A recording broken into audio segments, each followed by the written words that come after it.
We are really excited for our wonderful lineup of guests today. But before we get started, I just wanted to make a few announcements that are related to Arts Build. Firstly, I'd like to remind everyone that today at midnight is the final deadline for the Artist Work Grant. So if you haven't finished your application or if you started one, please be sure to complete that by midnight today. Another great grant opportunity that we're excited to have launched this month that I'd like to talk about is our racial equity grant for individual artists. And this grant program is focused and striving at increasing arts and culture produced by diverse artists that are reflective of our community. And this grant program is specifically aimed at providing more racially equitable grant funding for our community. And it's open for minority identifying artists, and it will be this year, it's focused at artists of color who identify as Black or African American and are living or working in Hamilton County. And grant funding for this is available in 3 different categories. So we'll have an artist work category, equipment and professional development. And it includes disciplines such as visual art, craft and media, performance, and literary arts. So as usual, please visit our website, that's artsbuild.com, for more information about this grant program. And I'm always available for any questions you may have about the grant program. If you know anyone that would be interested or a great fit for this program, please be sure to also share that information as well. And the deadline for this grant is Monday, May 31st. And we will be hosting a information session next week that I will share information about that as well. Another thing I'd like to remind people is to please fill out the Americans for the Arts COVID-19 Impact Survey. I'm going to put the first one in. So this is the survey for artists, and then this is the survey for arts organizations. Oh, I think I sent this to the wrong. Okay. So we're encouraging everyone to please take some time, if you haven't already, to fill these 2 surveys out. This is really important information that we use to advocate on behalf of the arts community. So if you haven't yet, please fill out those 2 surveys. Okay, so now I would like to get started with our formal program. We have 3 great guests today, and I would like to firstly invite Carrie Carlson from the Tennessee Disabilities Coalition, who's joining us, and who'll be sharing information about their small grants program that's aimed at building capacity in the disability community. And she'll share information about how arts organizations have taken advantage of this grant program. So Carrie, thank you so much for joining us this morning, and I'll let you take the floor. Yes, thank you guys for having me. It's a pleasure to be able to share this with you today. We have actually just started brainstorming and finding ways on how to get our program out to communities that might not have heard of our program before. So this is a good step in that direction. So I know that there is one grantee on the call today. But has anyone else on the call heard of our organization? Well, the grant side of it. I know a lot of people know who the Tennessee Disability Coalition is, but our discretionary small grants program.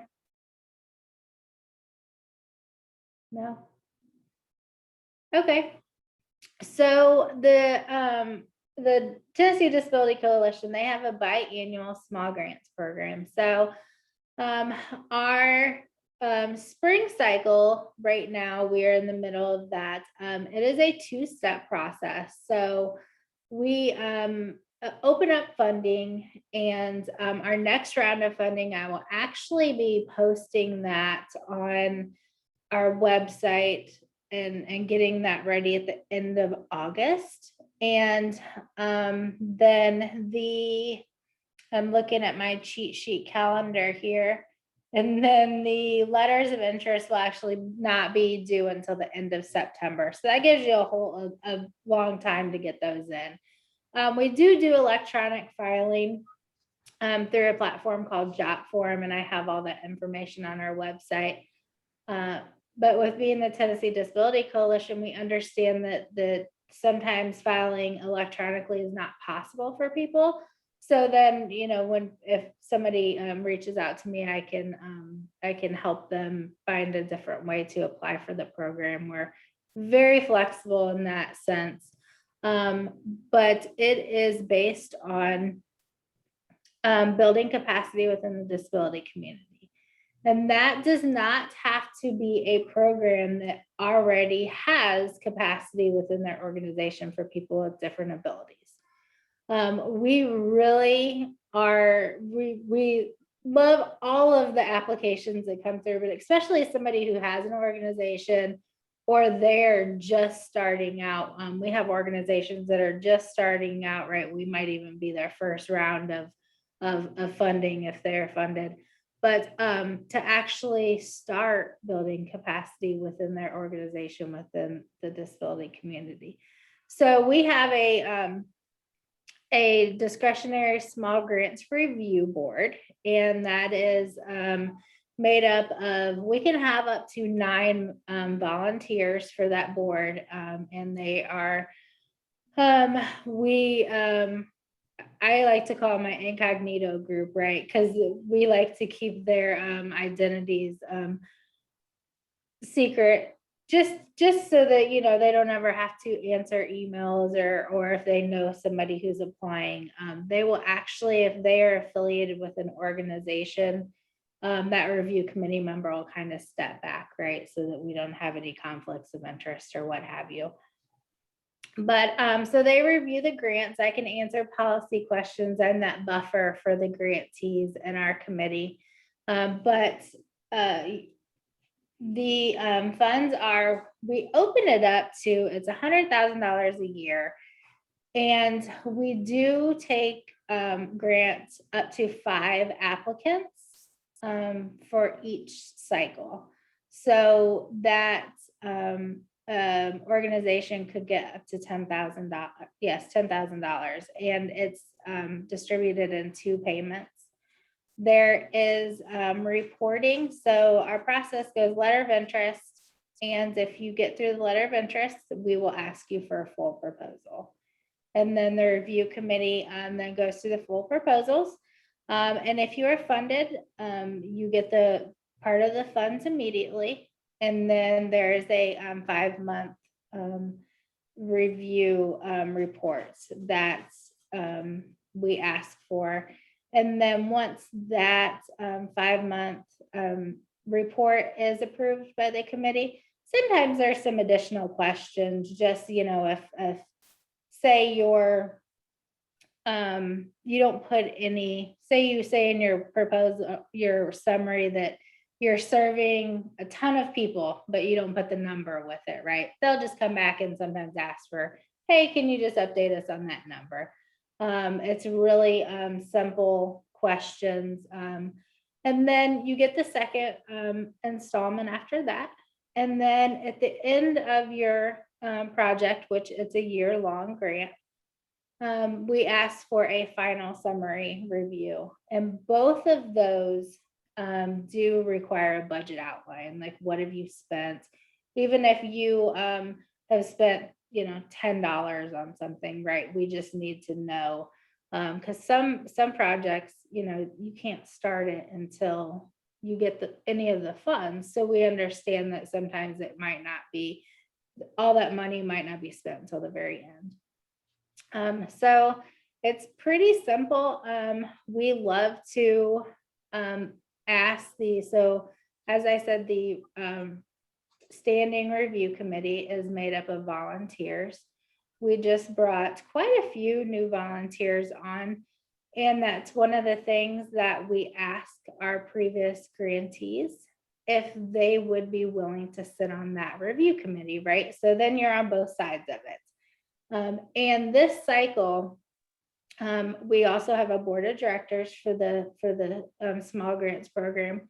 They have implemented a couple of new procedures in there that started this cycle, where if you're funded, you can't reapply for funding for 2 years. So that gives somebody who's just stepping out of funding, if we need review members to sit on our review committee if they want to, right? It's all voluntary. We love our members, but we understand we're all busy, right? But then it also gives organizations who haven't had a chance to apply for our program also a chance to get funded. We have funded a lot of great organizations many of times, so that was one of the reasons that we put this policy in place. And I know that this is a art focus group, so I just wanted to point out some of the different art focused grants that have been awarded in the past.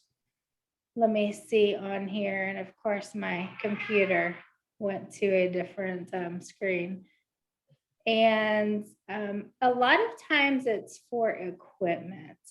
So, building capacity within the disability community is, exactly what it is. It's building capacity for people with disabilities. So does anybody know Backlight Productions? They're in Nashville. I think they're in Nashville. Yeah.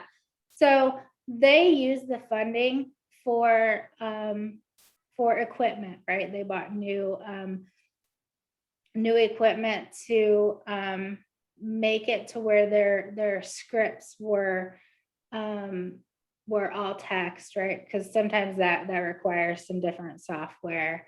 They also bought tools for actors with disabilities in terms of special microphones and headsets, so that it would be easier for them to, some of them required not to have to filter some sound. And then also, some had, from my understanding, some of the microphones also were so that they could project their voice a lot better. I wasn't on that grant, so I'm just reading from this.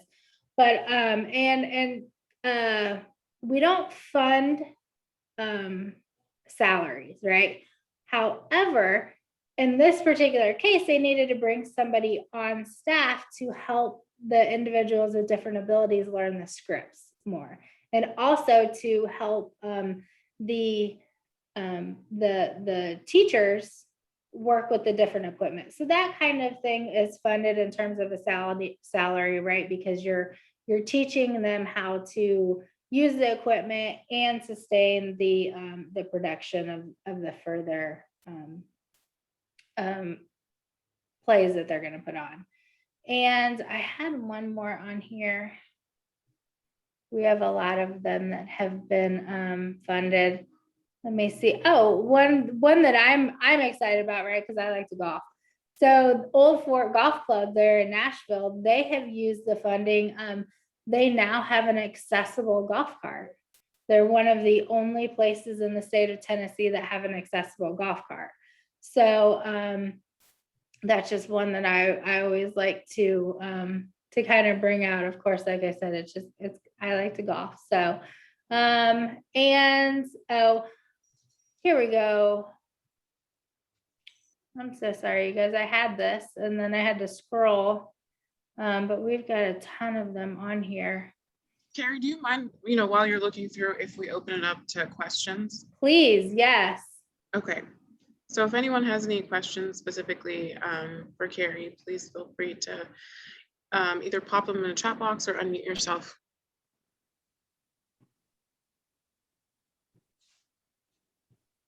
And I did plug your website into the chat as well for people. Oh, okay. Thank you. Yes. trying to see here. And you said that the next grant cycle is starting in August, correct? Yes. Okay. So I will put it, I could actually, if you would like me to, I do like this huge email blast.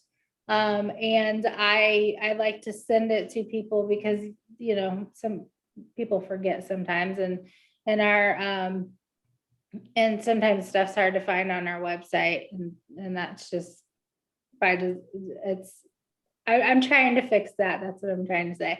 So it's kind of hard to get to it. So I like to put a huge blast out. So I'd be happy to email it to you when I get it out. And our next grant is going to be focused around storytelling. So we've never done a topic specific grant before. This is something new that we have started. And I can see where art would definitely fit into that, right? How can you help people with different abilities tell their story? Whether that is, I've had some people, I get people that call me all the time and I get excited about that. Of course, they're always like, will you fund this? And I'm like, I would love to fund that, but I can't tell you that I can fund it because I don't get a vote on who gets funded. You know, people telling stories for people with different abilities through pictures, right? Because I work for a different organization within the TDC, and we are always looking for pictures and images of people with different abilities, but all we can ever find is people in chairs, right? And we know that that's not, you know, we all look so, I have a disability and people are very shocked, but you know, like we don't all sit in chairs. So they're thinking about making it to where people can take their own pictures and then other organizations can use them to tell stories I know I had a little kid pop behind me, didn't I? So just different ways that they can tell stories for people and have people with different abilities, their images out there. And then also that's going to require equipment, right? Equipment they don't have yet. Just things like that, and there is a collaborative piece to that. Yes. Oh my goodness. Yes, I see that. Where if you collaborate with another organization, our grants are usually $10,000. Like I said, it'll be $15,000. Now the two grants collaborating will have to have somebody to kind of delegate that money, right? Because it's given to one organization and you got to kind of split that up. But there is a grant agreement that gets signed by everybody. And so that's just kind of up to the two collaborative grants or organizations to come to that. Now, you don't have to collaborate. If you've got your own great idea, you can do it on your own. It's just a little bit of an incentive to kind of get organizations working together. I'm so sorry, you guys. I'm on a call, girls. You keep trying to hit me with that. Okay, let's not do that. Sorry. No worries. Like I said, kids popping in, right?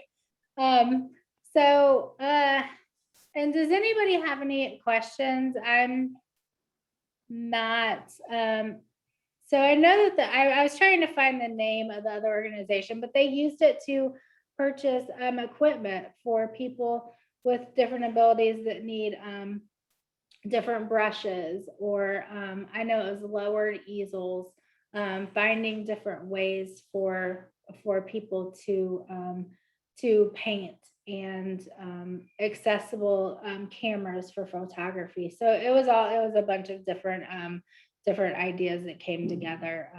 But any questions that I can answer?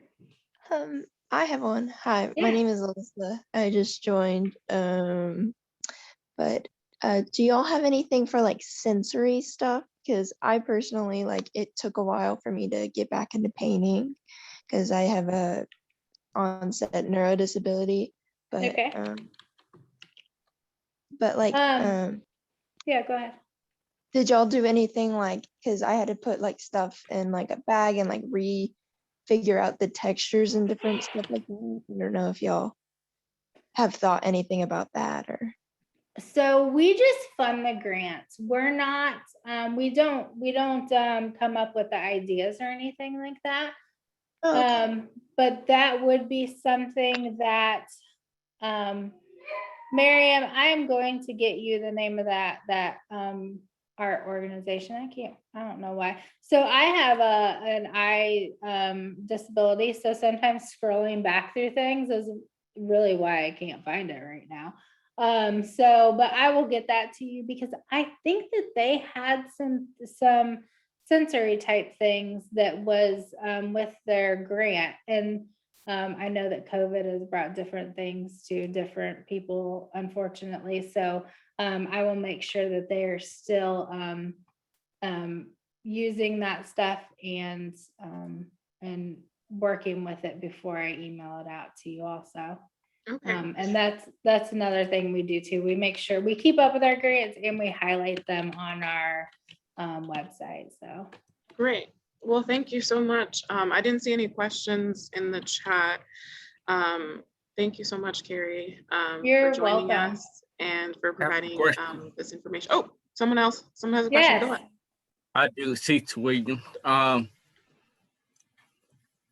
do these grants apply for like adaptive sports? Yeah, absolutely. If you have an organization or you want to start an organization, right? Of course, $10,000 isn't going to start an organization, but it will help you get adaptive equipment.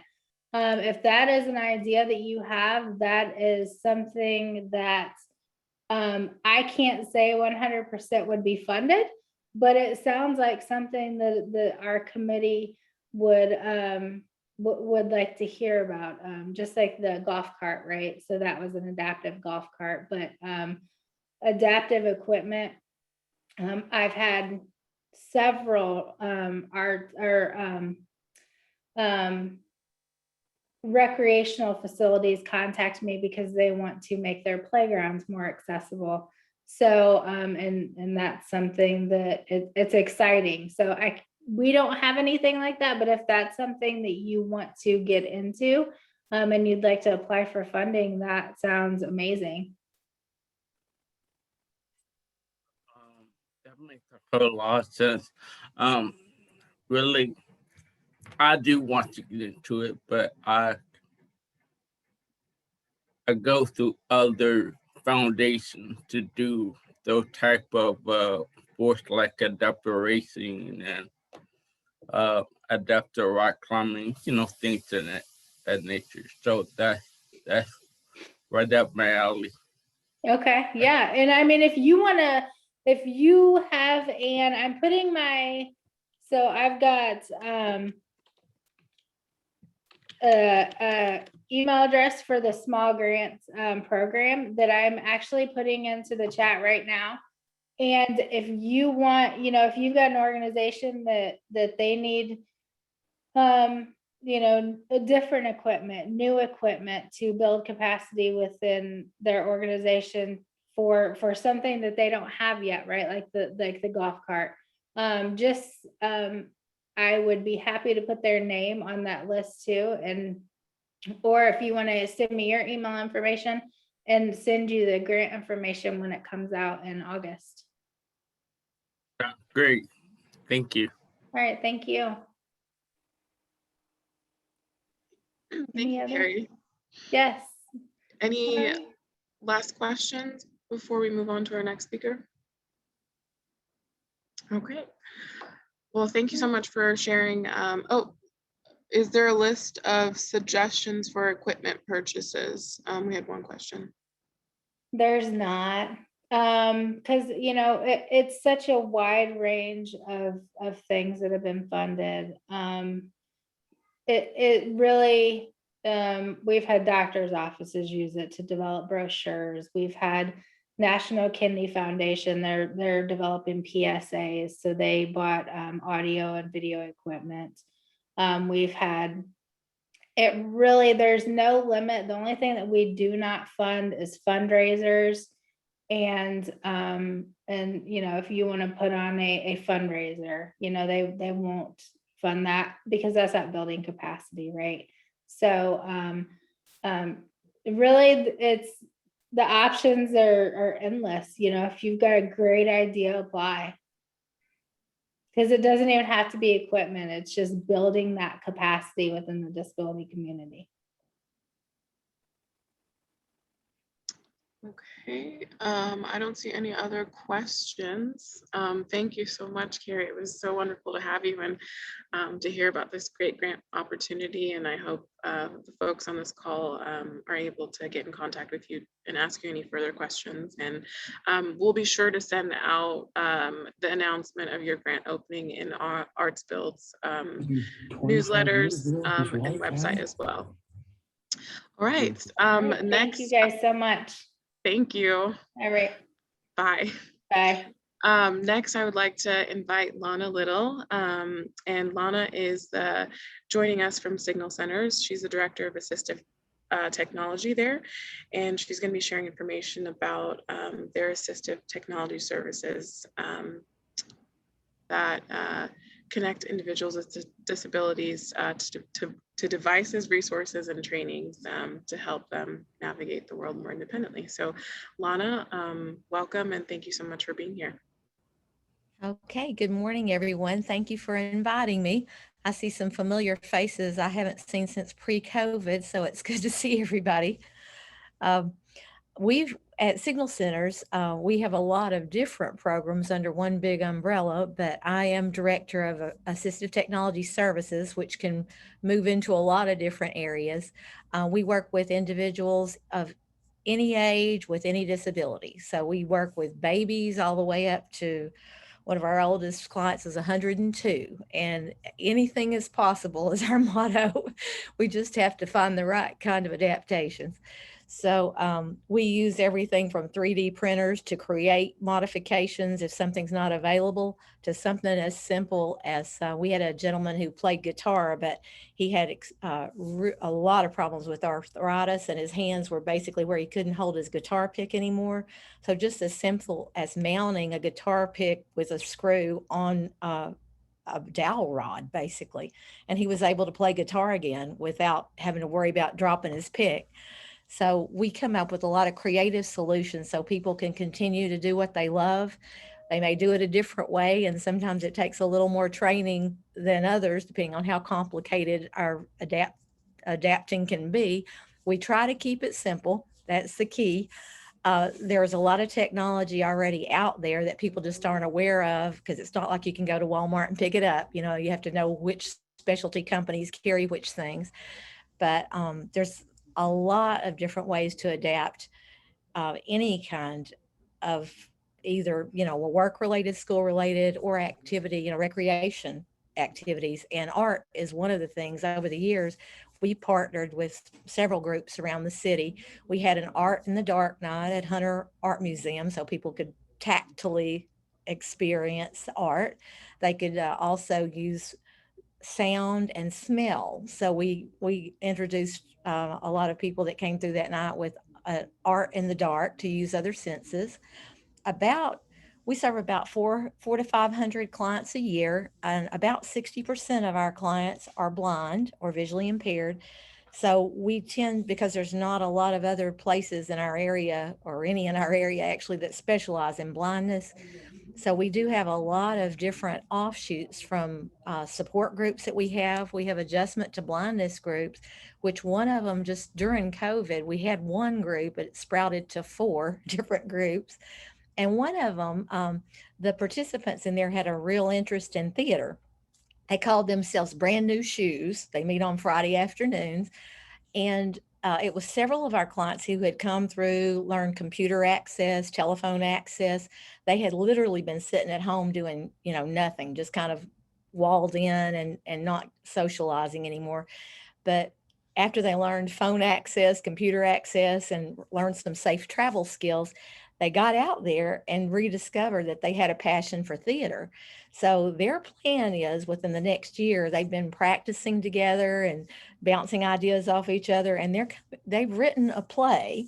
All the participants are blind, and they want to do this live in person, not virtually, because we gave them that option, but no, they want to wait till they can actually have a live performance. So that group has really taken off. Um, we also had partnered with Heart Gallery, and to answer, I think it was Alyssa's question about some sensory art, and we had a tactile art class for clients with vision loss. Some of the guys use magnification. So we have these big magnifiers, like a stand magnifier called a CCTV. They could put their hands with whatever they're working on up under the camera, and it would blow it up so big that they were able to still do pretty fine detailed artwork that way, depending on their level of vision loss. Other guys in the class had no vision at all, but that we used all tactile sensory exploration. I'm a deaf blind specialist, so that's my passion. I love thinking of different ways to experience things. So we have, like, if someone can't, if they have no vision, but they want to have a photo album, think about it, because a photo album is memories. So to do a tactile sensory memory book, if you're doing a trip to the zoo, there's a lot of other ways to memorize, to have a memory except the visual memory. So we put it into a tactile thing. If they were eating popcorn, the smell of popcorn, or the feel of the animal's fur, or whatever it is. But you can create a tactile photo album just using sensory exploration like that. So it's really amazing. You have to be really creative. Somebody just asked, repeat the name of the magnifier. It's called a CCTV, closed circuit TV. It just means that it has a camera and magnifies onto any kind of monitor. So it could be a computer monitor. It could be, they have these that are handheld now. They're just a little bigger than an iPhone. And just depending on the level of vision loss, that's what we have people come to us, and we individually assess them to see what works best for that person. Sometimes just a handheld device works really well. Sometimes if they're more sedentary and they want to sit at a desk and are more comfortable, if they have any kind of neuropathy in their fingers and they drop things a lot, they might want to have it more where on a desktop, so they don't have to worry about that. So there's a lot of different applications. That's why we do individual assessments. And like I say, anyone with any type disability, we see what the issues are, what they're having difficulty with, and we try to explore some creative ideas to either find something that's already on the market. That we have a loan library, so we can loan some equipment to them, let them try it out. We don't sell anything, but we loan. If people in the community make donations to us, and then we clean it up, fix it up, upgrade software, do government security wipes on cell phones, and then turn around and give it back to people in the community that can't afford the equipment any other way. So we have the loan program, and they call that the reutilization program, where we have some corporations that come to us and just give us like 50 laptops and say, here, do you have somebody that needs those? And we go, yes, we do. Thank you very much. So that's really nice, because we're able to put computers in the hands of people who may not even have ever used a computer before and really don't know about it. So we start at square one and help teach the adaptations. Someone just asked what the age range of our clients are. We do work with babies all the way through any age adult. When children are born with disabilities, a lot of times just staying alive is the focus of the parents. And then as they start stabilizing medically, they start realizing there's developmental delays. And if a child is very weak and not able to really interact with their environment, there's that time where you're starting to acquire language that's really important in those first few years, to let a baby understand that they can interact with their environment.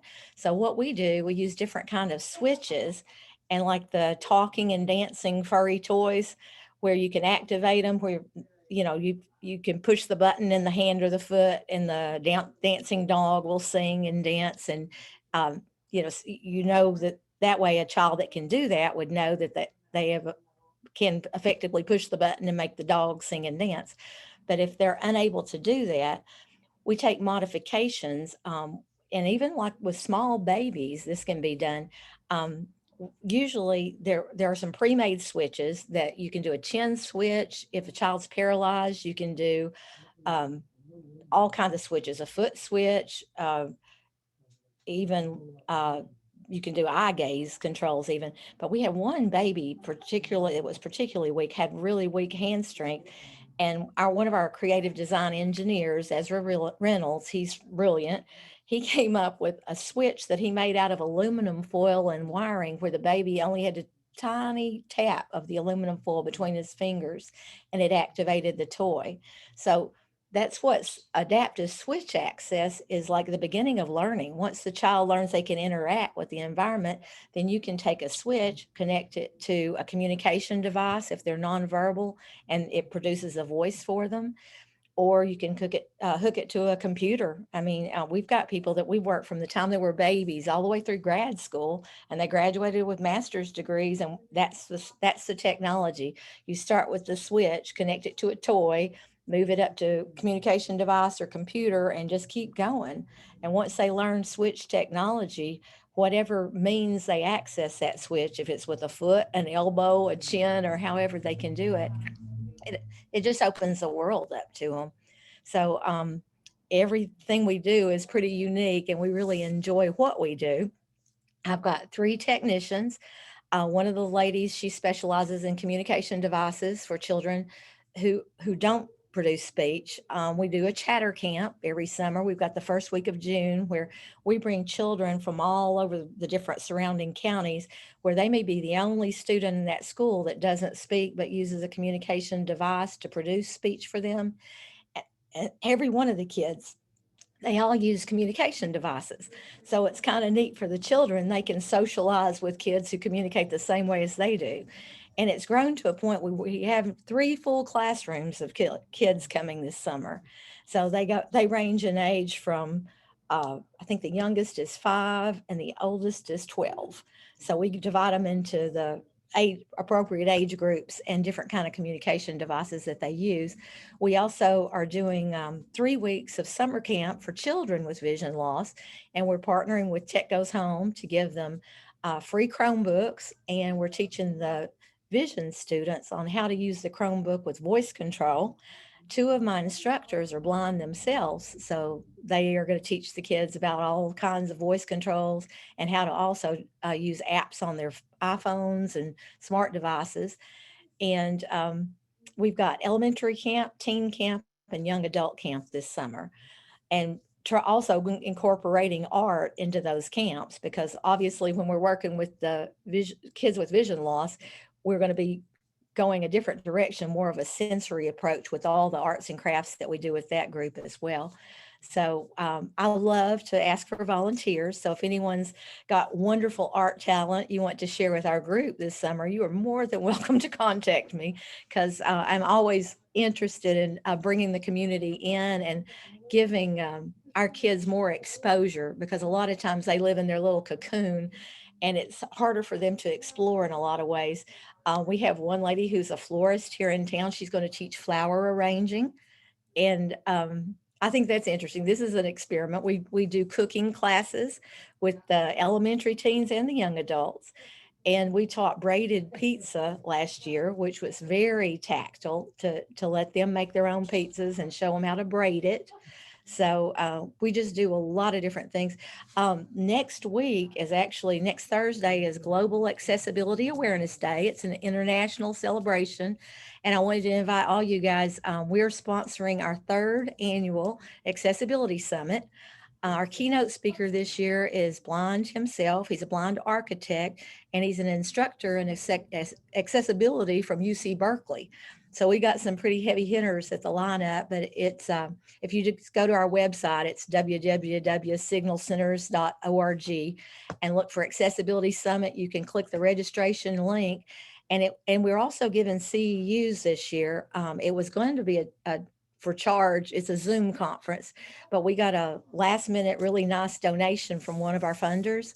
So it's a free summit now and free CEUs. So that was nice, but it's this Thursday from 10 a.m. to 2:30 p.m. on Zoom. So if anyone wants to come, we'd love to have you. And I guess from there, does anybody have any questions for me?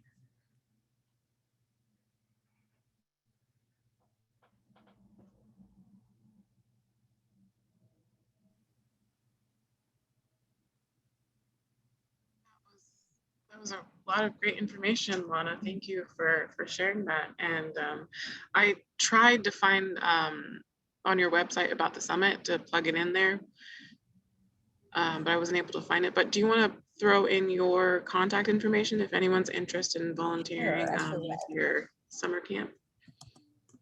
And I'll also send it with the follow-up email as well. Someone asked if you could share the summit link as well. Sure, I will. Okay, thank you. I'm also interested in that as well.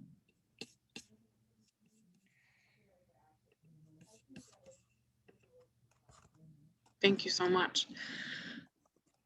All right, well, if there aren't any questions for Lana, thank you, Lana, so much for joining us and for sharing all those great resources. And just, I mean, for me, it was eye-opening to see how you guys adapt so much. And it was really wonderful having you.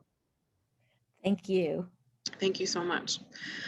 All right, now I would like to invite our last speaker, who is Donna Cokel. She is the program manager with Partnerships for Families for Children and Adults. And she's going to be talking to us about their deaf, blind, and hard of hearing services. So Donna, thank you so much for joining us. I'm going to pull up your presentation that you have to share with us. Give me 1 second.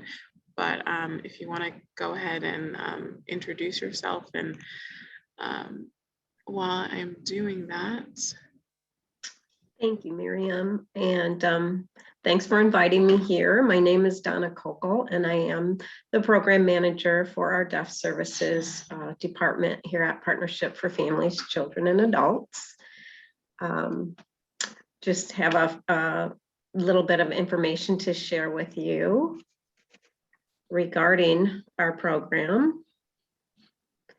I'm going to actually, I'm going to change my view here.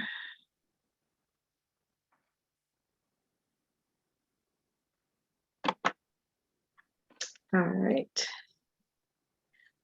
So Partnership actually has been around since 1877. It is one of the oldest and largest nonprofit organizations in Tennessee. It started out as a part of the Ladies Aid Society. Over the years, the name has changed. In 1981, the agency assumed the name of Family and Children's Services. And most recently, in 2003, it became Partnership for Families, Children, and Adults. Our mission with Partnership is empowering people, building communities, and our vision is to improve the lives of our neighbors through a continuum of emergency, stability, and self-sufficiency services so that we have strong and safe, informed community.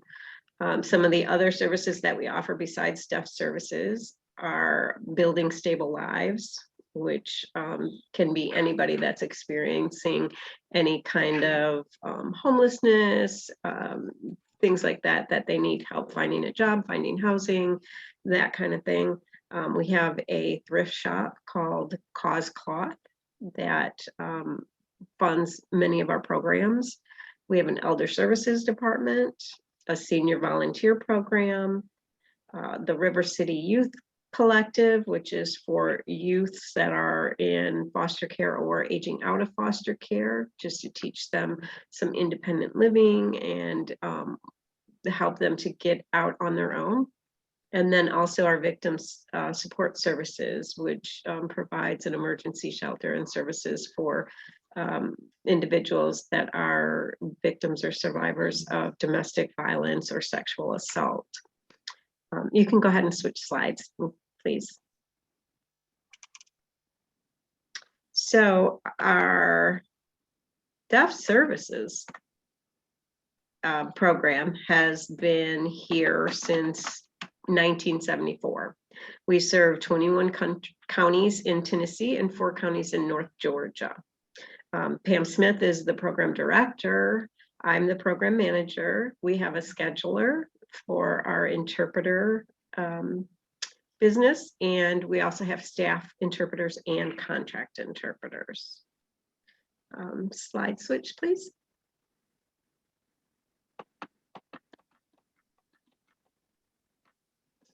So our center, in our center, pre-COVID, I guess I should say, we were a fully accessible community center for our deaf and hard of hearing community.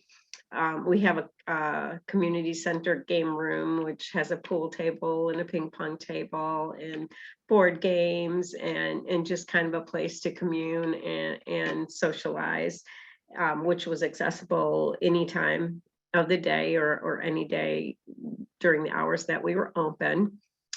We have an exercise room. We also have a computer lab, which is one of the, when we talk to Tennessee Coalition, that those small grants that they do, our computer lab is one of their grants and gets used a lot by our deaf and hard of hearing community.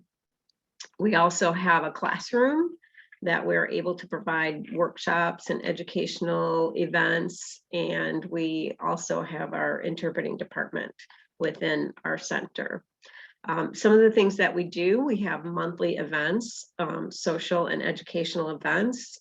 For example, I think March was severe weather awareness. So we did a Zoom event on severe weather and how to prepare for it and just to be aware of where to go in an emergency and things like that. And then we also had those that participated, we gave a weather awareness kit too, which was a weather alert radio, a flasher, and an alarm, so that in case of severe weather, their households would know, what to do and where to go and that kind of thing.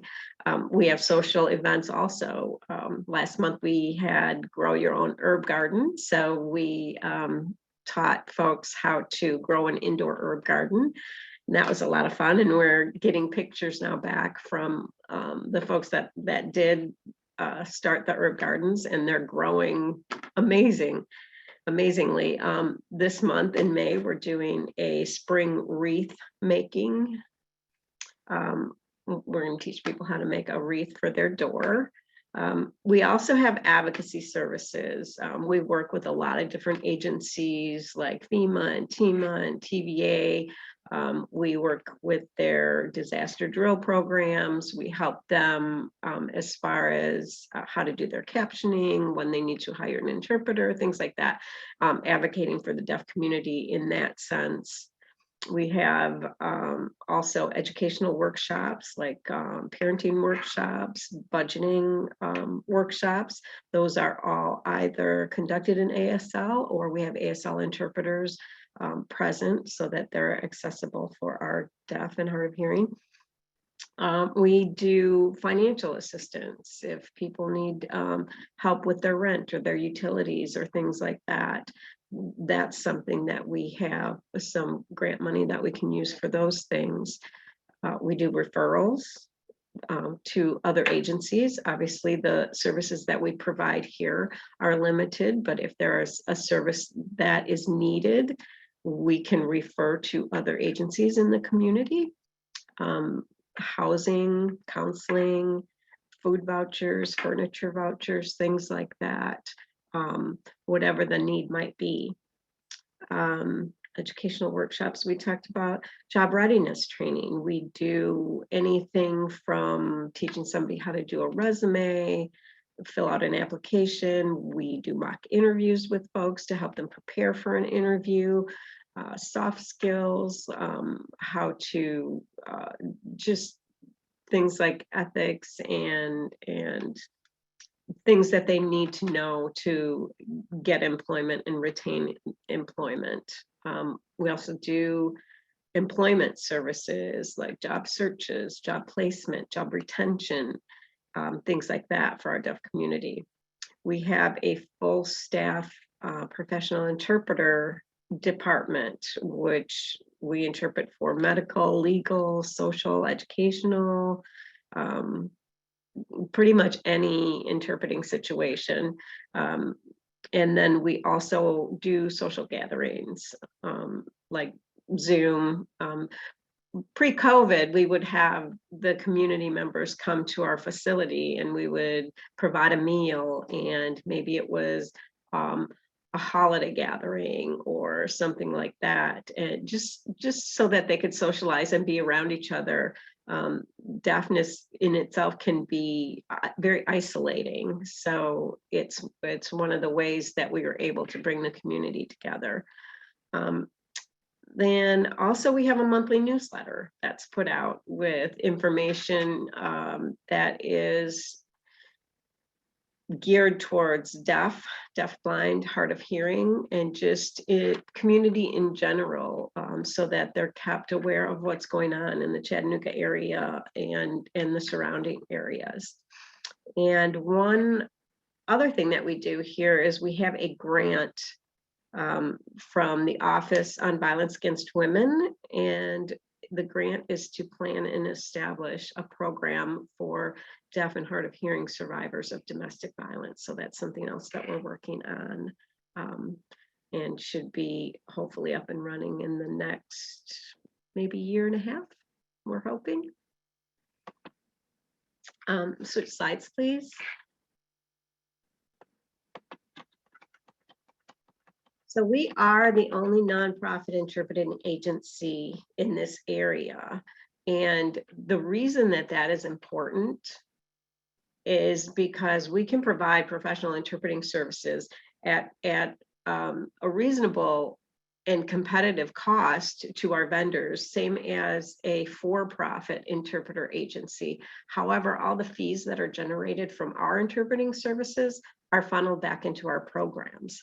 So we are able to fund all these different things that we're doing for our community through our interpreting services. The money does not go into our pockets or make any owner of an interpreting agency rich. It gets funneled back into our programs so that we can provide more services for our community. And we also provide pro bono services, 300 plus hours of pro bono services every year. So we're always looking for, what kind of needs are out there. Maybe a client is having a pampered chef party or something and needs an interpreter because she's going to have, hearing folks and deaf folks both at the party, something like that. Just we do all. We're actually doing one for a fishing association for the deaf, stuff like that. So stuff that people wouldn't ordinarily be able to pay an interpreter to do. Those are some of the things that we do pro bono. We also work in the educational setting as well. So that's another thing that we can also offer some pro bono to, depending on what the assignment is. Next slide, please.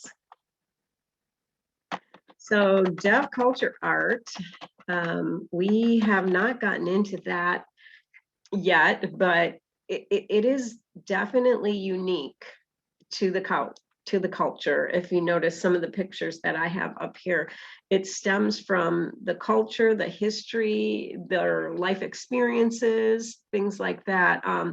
The bottom right-hand picture with the bridge and the two hands coming together, that's the sign for interpreter. And so an interpreter is kind of used to bridge the language gap between the hearing and the deaf. So that clearly represents an experience of somebody. The picture just above that is the sign for art, an open palm, and then the pinky finger drawing on the open palm is the sign for art. So that obviously somebody came up with that. Down in the right hand corner, again, that's the sign for an interpreter, and you see an eye and an ear. And so kind of interpreters are the ears and the deaf folks are the eyes, and with sign language they're able to see what everybody is saying. So like I said, it stems from history, culture, experiences. The baby with the TV, you know, kids grow up watching captioning, watching their parents sign, depending on if they're deaf or hard of hearing, whatever their situation. So a lot of the artists are just projecting what their experiences were, what their history was, that kind of stuff. Next slide, please.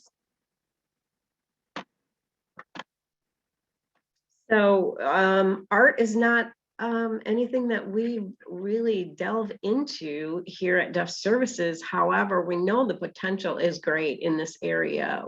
We have many clients that are very, very talented, some in painting, baking, woodworking, just all different kinds of crafts. And some of the things that we have thought of, maybe like a possible deaf craft fair, or maybe trying to find a gallery that would sponsor a deaf artist featured, or possibly maybe a deaf cooking workshop. We have some of our folks are very, very good cooks, and or maybe a deaf painting workshop, something like that. So, you know, we would love to partner with any of the art folks out there. If anybody has an idea of what might be a great way to bring more art to the deaf community, we're all up for hearing that. We even talked about maybe an annual deaf art festival, and just have, you know, our deaf and hard of hearing communities maybe come and set up a little booth and sell their art, or, you know, do some storytelling or poetry, painting, things like that. Storytelling is huge in the deaf community, and it's amazing how, even if you don't know sign language and you watch deaf storytelling, you can pretty much follow the story, because they are just so creative and clear. It's like watching a TV show almost. I do know that Heart Gallery in Chattanooga has featured, I think, had some deaf artist features as well, and they do partner with different organizations, and they are a partner of Partnership for Families, Children, and Adults as well. So that might be something, you know, in the future that we can look into. That's about it for me. Does anybody have any questions I can answer?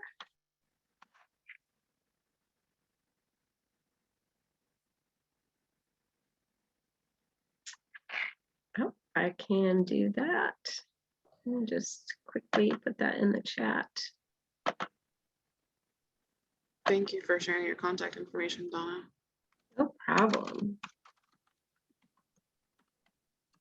Okay.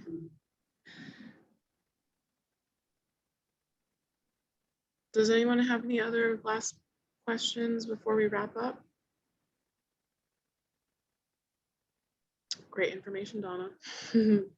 Thank you. Yeah, It was a lot of fun sharing. I'm appreciative for the opportunity. Everyone's saying thank you. Yeah, thanks for being on this call, Donna. And it was great to have you, and thanks for sharing that information. I hope folks on this call reach out to you, and hopefully we can start something like, the suggestions that you recommended, an art show or some kind of festival. I think that would be a great thing to add to the Chattanooga arts community. That would be awesome. Yeah, it would be. Well, thank you all for joining us. We are at the 30-minute mark.